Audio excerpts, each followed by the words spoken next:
and hey! What's up and how's it going, all MRBers? I am Mike McRock from the McRock and Bolt Wrestling Review Show, and right now I'm about to give you my review as well as the results of this week's episode of WWE's developmental show from the Full Sail University in Orlando, Florida, and it's known as NXT.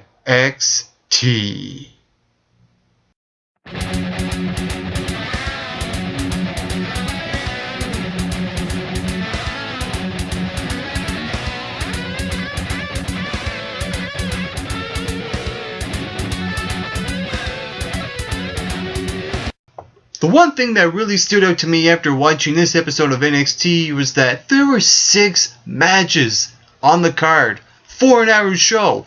So going into this, if you haven't watched it yet, is that this is going to be a fast-paced type of show where you have match after match.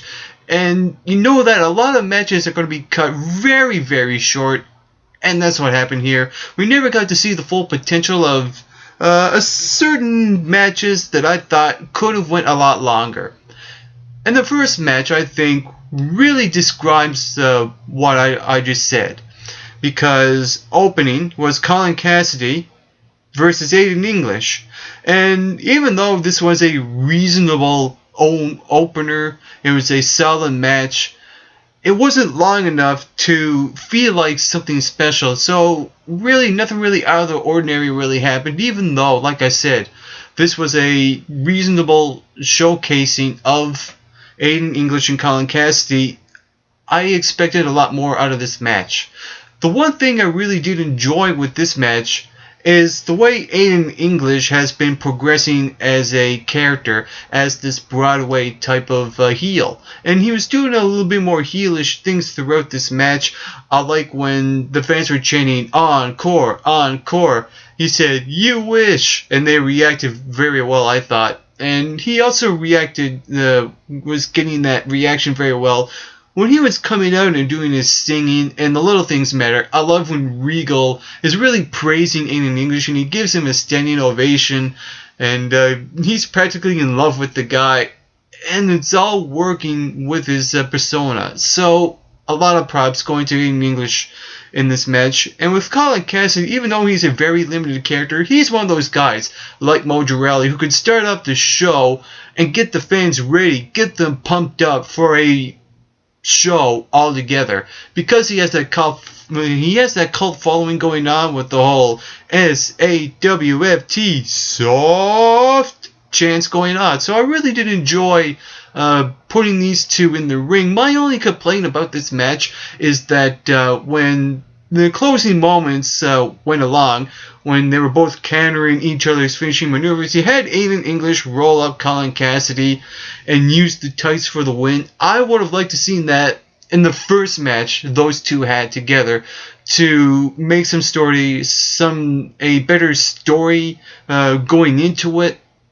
So to me, this was a little bit late, the way that they ended this. Even though the rivalry looks like it is continuing, I would have liked to see a better storyline developing with this happening when they first encountered in the ring. That's the only little issue I had.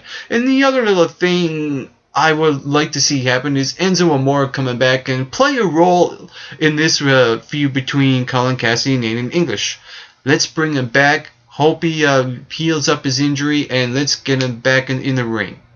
Moving on to the next match, and the one thing I questioned going in, and not going in, but after the match happened, is that why in the world would NXT make a Oliver Gray return only to have him being jobbed out to Camacho? What in the logic fail did happen here? Honest to God, even though this was a decent match, I thought Camacho does a killer running Samoa drop, which he would execute very perfectly. This was a decent match. Even though I liked the wrestling of this match, the logic fail was just popping out of my brain like wildfire. Because why on earth would NXT return Oliver Gray only to have him lose to Camacho? I don't understand the reasoning behind that. This was dumb. This was stupid. And on top of that, why on earth were they underutilized Camacho while he's a very underrated type of wrestler who should be in a tag team with Hunico and developing as a tag team to get the tag team division going on NXT to gain momentum, to gain credibility, only to have him run as a singles competitor? Why are they doing this to both of these guys? The logic fails surrounding this entire match stuck out like a sore thumb, and this was bad. This was terrible on all levels. Yes, this was a decent match, and that showcased Camacho as this hard-hitting type of wrestler. The logic fails are just absolutely horrendous. But moving on to another logic fail.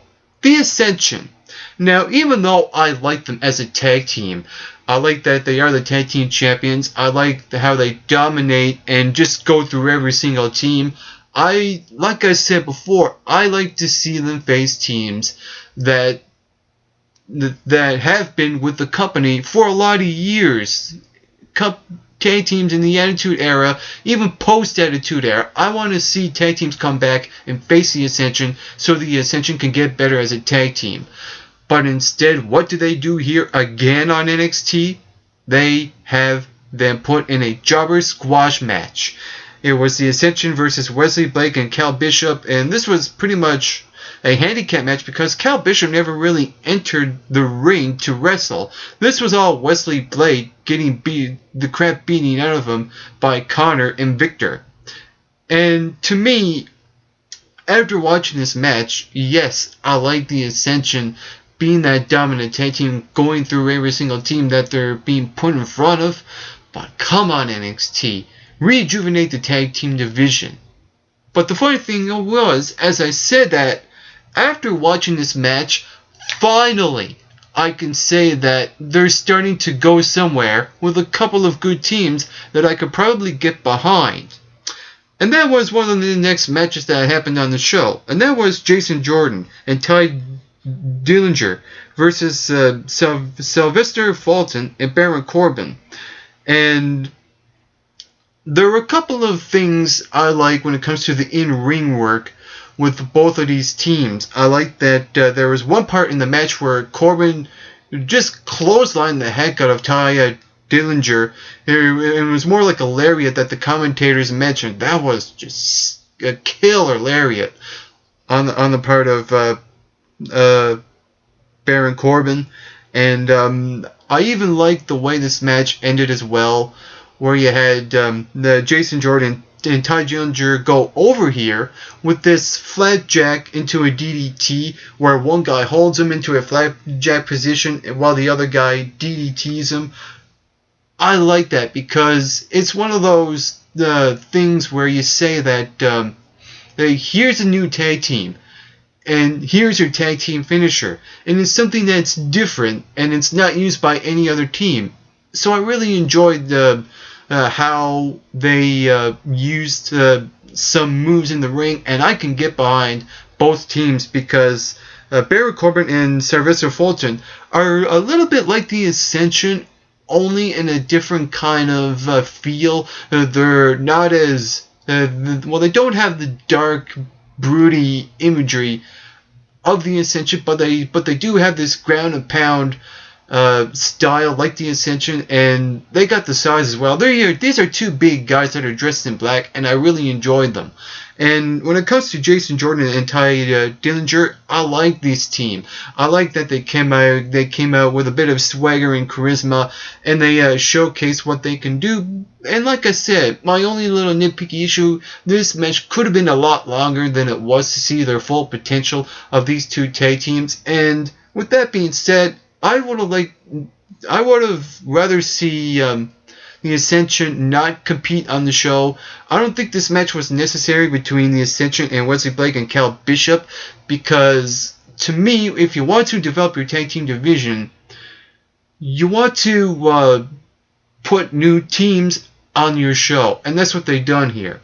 And I think with that said, to me, it would be best to not have the Ascension on week after week, for a couple of weeks in a row and have two new teams go at it to see what they can do. I like what they've done.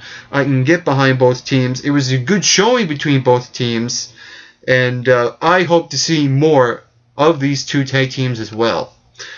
And we also got to see a match that I just did not care at all. CJ Parker versus the Great Khali. And before this match happened, CJ Parker cut what I thought was a decent promo, how he talked about what the world would be like without NXT and without people polluting my environment.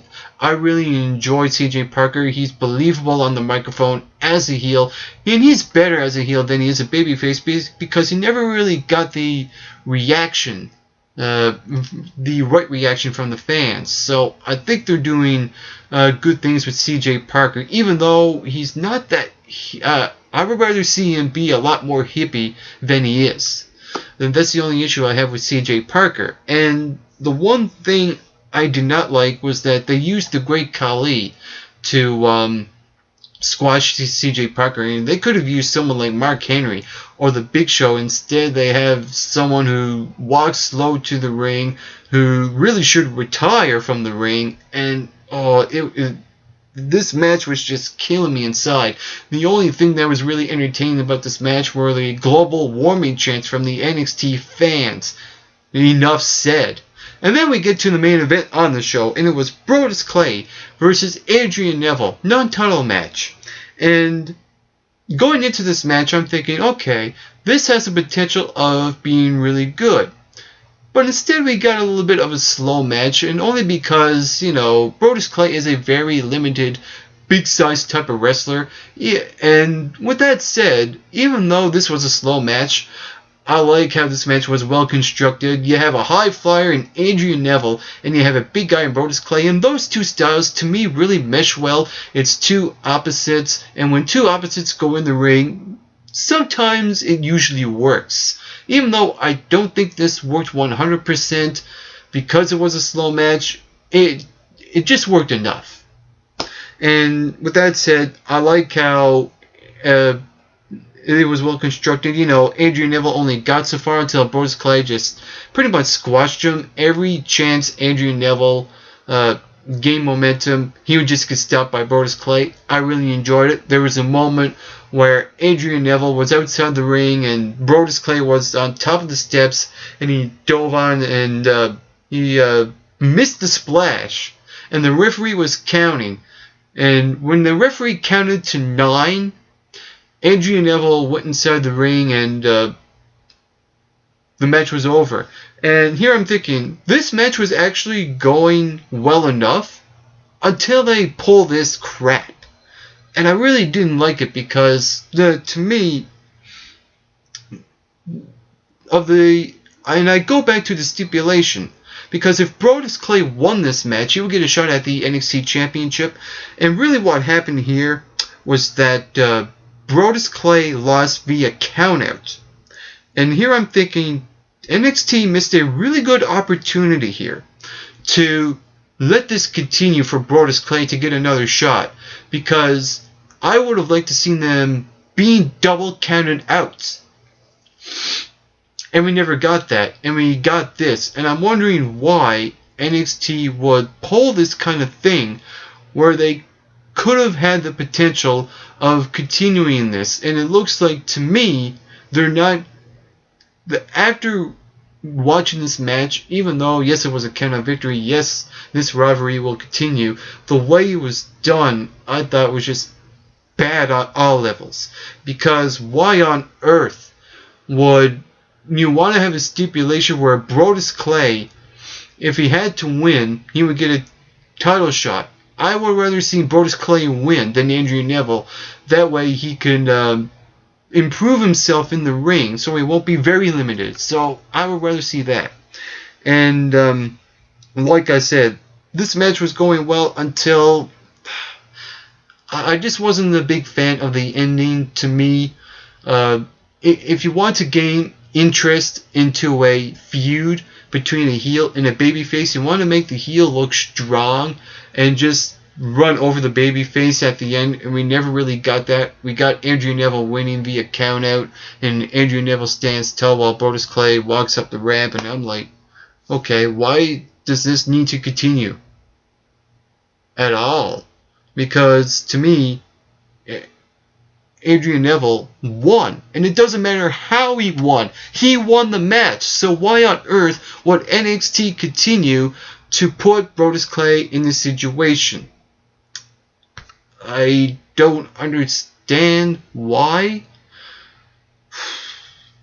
I'm just trying to think of an explanation to why NXT is doing this, and I just can't think of one. If you could think of one, feel free to comment below. And with all that said, what did you think about this episode of NXT? Because to me, I thought this was a show that was very forgettable. It was a show that had one too many matches, and like I said, there were a couple of matches on this show that could have been a lot longer to see their full potential. And with all that being said, feel free to comment below and let me know and tell me what did you think of this episode of NXT.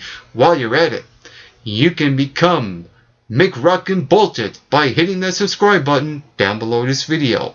You can also follow MRB Wrestling on Twitter, and you can like the McRockin' Bolt Wrestling Reviews on Facebook. And on a final note to all you viewers watching, get plenty of rest and always do your best.